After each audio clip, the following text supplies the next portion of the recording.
तो सत श्री अकाल, नमस्कार, आदाब, प्रणाम। मैं आप लोग का दोस्त शिव एक बार फिर से हाजिर हूं आप लोग के बीच में। आप सभी व्यूअर्स का स्वागत है मेरे चैनल द लर्निंग मंत्रा पे।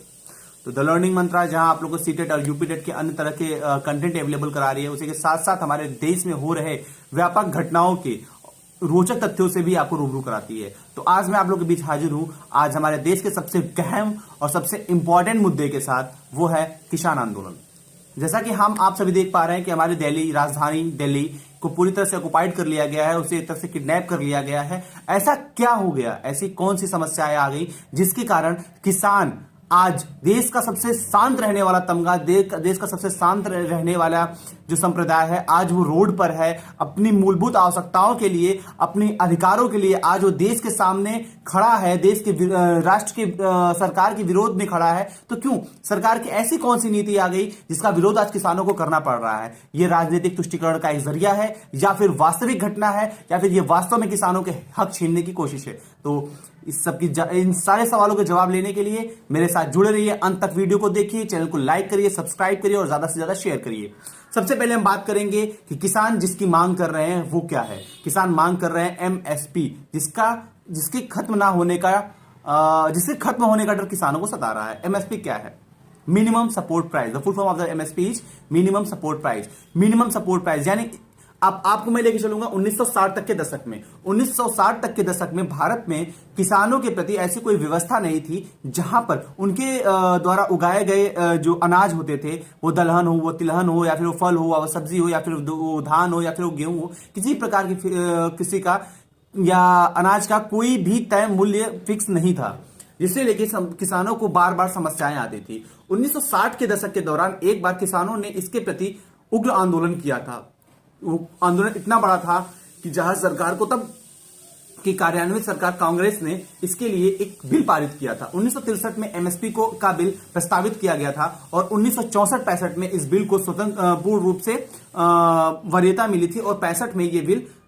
संविधान में अर्जित करके देश भर में लागू किया गया था। एमएसपी के आधार पर किसी भी फसल का एक न्यूनतम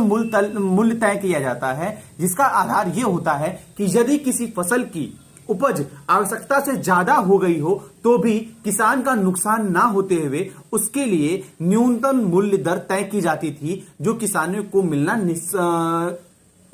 मिलना मैंडेटरी था, या फिर ये कह लीजिए कि सबसे ज्यादा आवश्यक था कि उतनी मूल्य किसानों को मिलना ही मिलना है। अब इतने वर्षों के बाद, तकरीबन अगर 1965 से जोड़ लिया जाए तो लगभग 55 या 60 वर्षों के बाद क्या जरूरत आन पड़ी कि किसानों के लिए पारित उस बिल में संशोधन करके नया बिल पारित करना पड़ा। जैसा कि हम सभी को पता है कि फरवरी 2020 से हमारा देश या पूरा विश्व कोरोना की वजह से थम सा गया है, हमारे पूरे राष्ट्र की गति थम सी गई है। ऐसी स्थिति में अध्यादेश के माध्यम से तीनों बिल को पारित कराने की आवश्यकता क्या पड़ी? अध्यादेश हमारे संविधान में वर्णित एक ऐसी व्यवस्था है जिसकी सहायता से अगर किसी कारणवश से संसद नहीं चल पा रहा है, उस स्थिति में किसी बिल को अध्यादेश के माध्यम से पारित किया जा सकता है। परंतु उसमें एक क्लॉज और ऐड है, वो यह है कि अध्यादेश पारित होने के 90 दिनों के अंदर उस बिल को संसद में पेश करके सभी माननीय सदस्य गणों के माध्यम से उस पर सहमति लेके उस बिल को प्रस्तावित करना होता है और बिल को पारित कराना होता है। यदि संसद में पेश बिल पे सभी माननीय सदस्यों का या आवश्यक माननीय सदस्यों की सहमति नहीं हो पाती है तो वह बिल स्वतः ही समाप्त हो जाता है। तो ये तो था अध्यादेश क्या होता है और अध्यादेश और बिल में फर्क क्या होता है। अब आते हैं मेन मुद्दे पर कि जो कि बीजेपी ने तीनों बिल लाया है, जो कि बीजेपी द्वारा 3 बिल लाए गए हैं, वो तीनों बिल क्या है? तो हम सबसे पहले बिल की बात करेंगे। जो सबसे पहला बिल है वो है the farmers produce trade and commerce promotion and facilitation ordinance 2020, जिसका हिंदी अर्थ है कृषक उपज व्यापार और वाणिज्य संबंध सरलीकरण विधेयक। इसके बारे में बात करेंगे। अगर हम इस मुद्दे को देखें तो इस मुद्दे में सबसे पहला क्या है कि इस मुद्दे के माध्यम से सरकार ने किसानों को इस प्रकार की छूट दे रखी है कि किसान अपने द्वारा उगाए गए जो उनका अनाज है, वो दलहन हो या तिलहन हो, या फिर वो धान हो या गेहूं हो, या फिर साग हो या सब्जी हो, या फिर फल हो, जो भी है, उसको वो अपनी सुविधानुसार उन्हें जहां वाजिब मूल्य मिलेगा, जहां उन्हें अच्छे रेट पे दाम मिल रहा होगा, वो उस मंडी में जाके अपने सामान को बेच सकते हैं या अपने फल को, अपने अनाज को बेच सकते हैं। मैं यहां पे एक कंफ्यूजन मेरी है, मैं जो सभी अपने समाज के बुद्धिजीवी वर्ग से पूछना चाहूंगा, चलिए ये व्यवस्था आपने किसानों के लिए दे दी, ये व्यवस्था उन किसानों के लिए तो लाभकर साबित होगी जो 100 बीघा 200 बीघा या 400 बीघा के जुतिहर हैं, जिनके पास इतने पैमाने में राशन होता है कि वो अगर उसे अपने राज्य से किसी अन्य राज्य में बेचने जाए तो उस बीच में आने वाले ट्रांसपोर्टेशन चार्ज का वहन वो कर सकते हैं। मगर ये उन किसानों के लिए कहां तक हितकारी है जो छोटी उपज वाले हैं, जो 10 बीघा या 12 बीघा के खेतिहर हैं, जिनके खेत में 100 मन या 150 मन धान या 100 मन या 150 मन अतिरिक्त गेहूं उपलब्ध उत्पादन होता है जिसे वो मंडियों में बेचते हैं। ये उनके लिए कितना हितकारी है, मैं ये सरकार से और समाज के बुद्धिजीवी वर्ग से पूछना चाहूंगा। दूसरा इन्होंने किया the farmers empowerment and protection agreement price assurance form services, यानी कि इसके आधार पर अगर हम बात करें, ये जो दूसरा सरकार द्वारा नियम है इस पे अगर हम बात करेंगे तो यहां तो एक तरह से सीधे सीधे बात कर ली जाए तो जो मंडियां हैं उन मंडियों में होने वाले जो बिचौलियों के माध्यम से एक तरह से किसानों का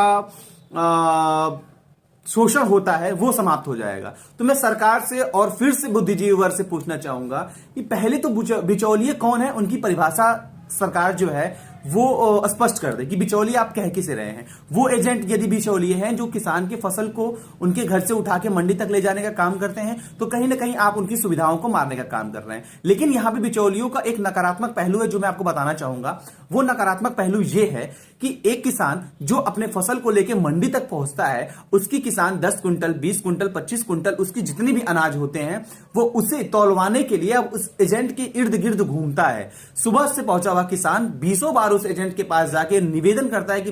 भैया मेरा माल उठवा लीजिए, मेरा माल तौलवा लीजिए, और उसे छिड़क दिया जाता है कि अरे देख नहीं रहे हो लाइन में बहुत से लोग लगे हैं, इंतजार करो तुम्हारा भी टर्न आएगा, तुम्हारी भी बारी आएगी। ऐसे करते करते काफी वक्त बीतता है, फिर हो सकता है 2 घंटे बाद 4 घंटे बाद 8 घंटे बाद उस किसान का नंबर आता है। वह किसान जो कि 20 क्विंटल घर से लेके चला होता है वो जैसे ही मंडी में अपना माल लेके पहुंचता है और उसके माल की तौल की जाती है, वो माल 20 क्विंटल से 18 क्विंटल हो जाता है। किसान को बताया जाता है कि तुम्हारा माल 18 क्विंटल है। किसान उस पर अगर सवाल पूछ दे कि अरे साहब मैं तो घर से 20 क्विंटल लेके चला था, बीच में 18 क्विंटल कैसे हो गया, बिचौलिए का जवाब आता है क्या मैं 2 क्विंटल मैं खा गया या 2 क्विंटल मंडी खा गई, कौन खा गया? तो मैं पूछना चाहूंगा भाई क्या हो गया, कहां चला गया? उस बिचौलिए से पूछना चाहूंगा कि आपके तराजू में और उस किसान के तराजू में इतना फर्क कैसे आ सकता है कि 2 क्विंटल का माल वहां गायब हो जाए। पॉइंट 1। पॉइंट 2, जब किसान से पूछा जाता है कि आप पैसे यहां लेना सही समझोगे या आप घर पे लेना सही समझोगे, किसान जो कि 6 महीने की मेहनत करके अपनी फसल लेके वहां पहुंचा होता है, उसकी अपनी मूलभूत आवश्यकताएं होती हैं जिसकी पूर्ति के लिए उसे पैसे की आवश्यकता है, वो अविलंब कहता है कि नहीं साहब पैसे मुझे यहीं दिला दीजिए। जब किसान को पैसे दिए जाते हैं, माना सपोज किया कि किसान की फसल सिर्फ 100 रुपए की है,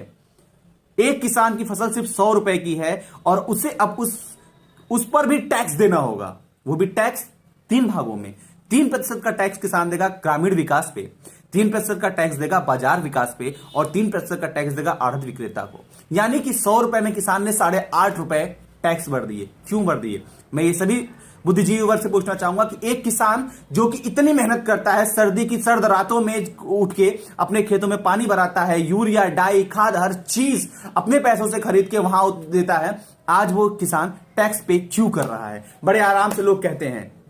किसानों को तो बीमा मिल जाता है, किसानों को तो ये मिल जाता है, किसानों को तो वो मिल जाता है। कभी किसी ने गौर फरमाने की बात की कि कितना मिल जाता है? एक किसान के पास अगर 4 बीघा 5 बीघा जमीन है और अगर सूखे में उसकी 5 बीघे की फसल बर्बाद हो गई तो उसे मिलते हैं 2,500 रुपए 3,000 रुपए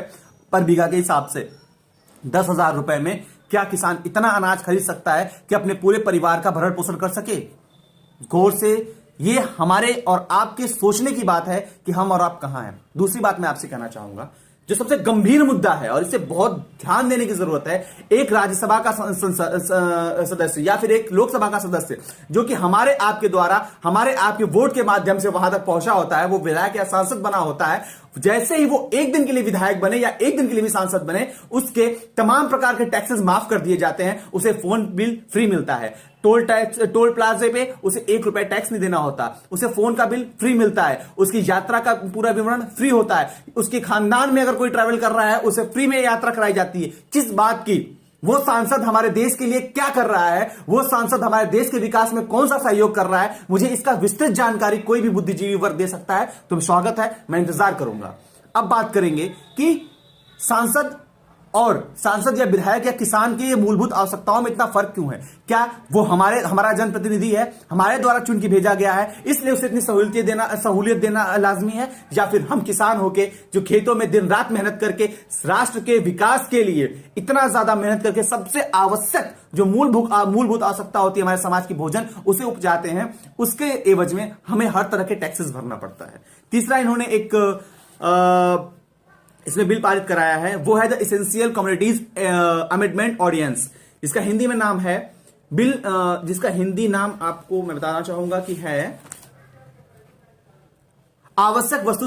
विधेयक एवं संशोधन। ठीक है, अब मैं पूछना चाहूंगा हमारी सरकार से कि अगर ये बिल इतना ही अच्छा था तो बीजेपी की ही समर्थित पार्टी की सांसद,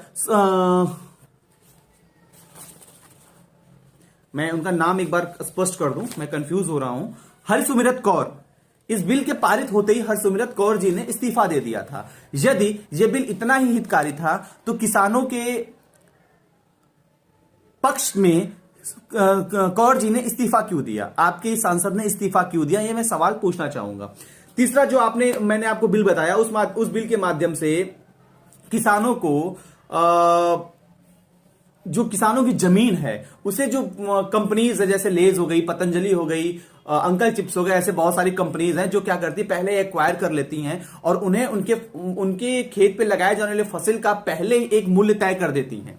कि आपका खेत मैं एक्वायर कर रहा हूं 1 हेक्टेयर, 2 हेक्टेयर, 4 हेक्टेयर, या बीघा में 1 बीघा, 2 बीघा, 4 बीघा, 6 बीघा, इसमें मैं आपको 10 रुपए केजी के हिसाब से आलू दूंगा, आलू का पैसा दूंगा, या फिर 15 रुपए, जो भी एक बेसिक मूल्य होती है उसे तय कर लेते हैं। तो ये कहां तक सही है,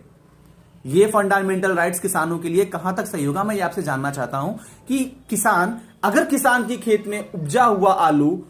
इस मात्रा में हुआ जिसका मूल्य जो है उसे बाद में बाजार में 25 रुपए किलो मिल सकता है, तो उसे पहले से ही हम बदुआ क्यों बना दें कि वो 10 रुपए किलो के हिसाब से दे। तो ये तीनों बिल थे, उपरोक्त जो भी बिल मैंने आपको बताया, ये 3 ऐसे बिल थे जो कि सरकार लाई है और सरकार इसे पारित कर चुकी है, और इसके ही विरोध में आज किसान भाई वहां खड़े हैं। कुछ इनमें ऐसे भी पॉइंट्स हैं जिनको मैं एक लाइन में आपको खत्म बताना चाहूंगा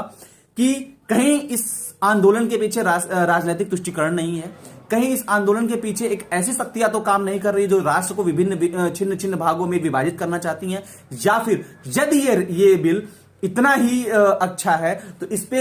हमारी जो केंद्र सरकार है वो खुलकर स्पष्टीकरण क्यों नहीं देती, उसके जो मंत्रीगण हैं, जो कृषि मंत्री हैं, या फिर जो हमारे अन्य मंत्रिमंडल के सदस्य हैं, वो खुलकर आकर बात क्यों नहीं करते, किसानों को यह मुद्दा खुद क्यों नहीं समझाते कि इस बिल से आपका क्या फायदा होने वाला है, किसी अन्य का इंतजार क्यों करना, किसी अन्य राजनीतिक पार्टियों को उनके तुष्टीकरण के लिए राजनीति करने का मौका देने की आवश्यकता क्या है। आप आइए, खुल के किसानों से इस मुद्दे पर बात करिए, किसानों का व्यू क्या है ये जानने की कोशिश करिए, आपका व्यू क्या है ये किसानों को बताने की कोशिश करिए, ताकि किसानों के साथ साथ पूरे राष्ट्र का भला हो सके। आज जिस तरह से दिल्ली को चारों तरफ से बंद कर दिया गया है, क्या इससे दिल्ली की इकोनॉमिक कंडीशन पर फर्क नहीं पड़ेगा, क्या इससे दिल्ली का नुकसान नहीं हो रहा है। धीरे धीरे ये जो आंदोलन है ये